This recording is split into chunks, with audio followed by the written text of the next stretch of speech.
और नमस्ते। इसी में इस वक्त की बड़ी खबर आपको बता दें, पाकिस्तान और भारत के बीच में बढ़ते तनाव के कारण पाकिस्तान की तीनों सेनाओं थल सेना, नौसेना और वायु सेना को हाई अलर्ट पर रख दिया गया है। नियंत्रण रेखा यानी कि एलओसी के पास के गांव के निवासियों को एहतियात के तौर पर अपना घर बदलना भी शुरू कर दिया है। इसके अलावा पाकिस्तान ने अपनी वायु सेना को आदेश दिया है कि वो अपने हवाई क्षेत्र में घुसने की कोशिश करने वाले किसी भी विमान को मार गिराए।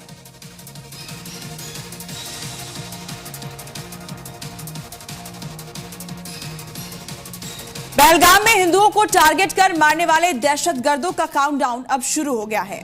आतंकियों को मार गिराने के लिए सेना का सर्चिंग ऑपरेशन जारी है। आतंकियों को मार गिराने के लिए जमीन से लेकर के आसमान तक सेना के जवान काल बनकर घूम रहे हैं, क्योंकि पूरा देश पहलगाम में हिंदुओं के नरसंहार का बदला चाहता है और नरसंहार का बदला लेने के लिए जम्मू हाई अलर्ट पर है।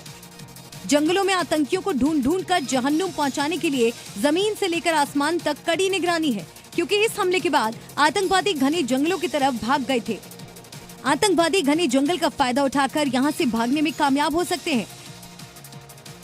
दहशतगर्दों की तलाश में सेना के हेलीकॉप्टर आसमान में काल बनकर घूम रहे हैं। घाटी में सेना का ALF ध्रुव एडवांस्ड लाइट हेलीकॉप्टर आतंकियों का काल बनकर गरज रहा है। इसके अलावा सेना का MI हेलीकॉप्टर भी लगातार इलाके में घूम रहा है। साथ साथ ड्रोन से भी आतंकियों की तलाश की जा रही है।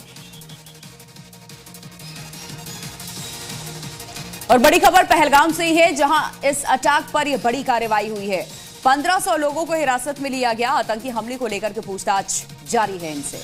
आपको बता दें कि अंडरग्राउंड वर्कर्स पर भी एक्शन हुआ है। जम्मू कश्मीर पुलिस की यह बड़ी कार्रवाई देखी गई है। आतंकियों के नेटवर्क की तलाश की जा रही है। आतंकी हमलों को लेकर पूछताछ जारी है। 1500 लोगों को हिरासत में लेकर उनसे सवाल जवाब किए जा रहे हैं।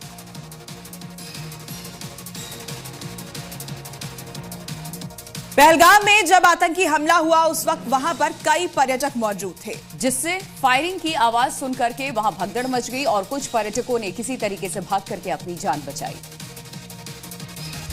ये वही रास्ता है जब फायरिंग के बाद जहां से किसी तरह पर्यटक भागे, यहां अभी वो निशान मौजूद हैं। देखिए, ये जूते हैं। तस्वीर आप मीडिया पे आप देख रहे हैं कि किस तरीके से ये जूते हैं, और ये जूते जो है उस टाइम के हैं जब यहाँ पे जो भगदड़ मची थी। आप सोच सकते हैं कि इस रास्ते से किस तरह पर्यटक निकले होंगे जब उन पर आतंकी ताबड़तोड़ गोलियां चला रहे थे, जिसमें कुछ पर्यटक की किस्मत अच्छी नहीं थी और आतंकियों ने उन्हें गोली मार दी, जबकि कुछ गंभीर रूप से घायल हो गए। लेकिन कुछ ऐसे भी थे जिन्होंने अपनी जान किसी तरह बचाई।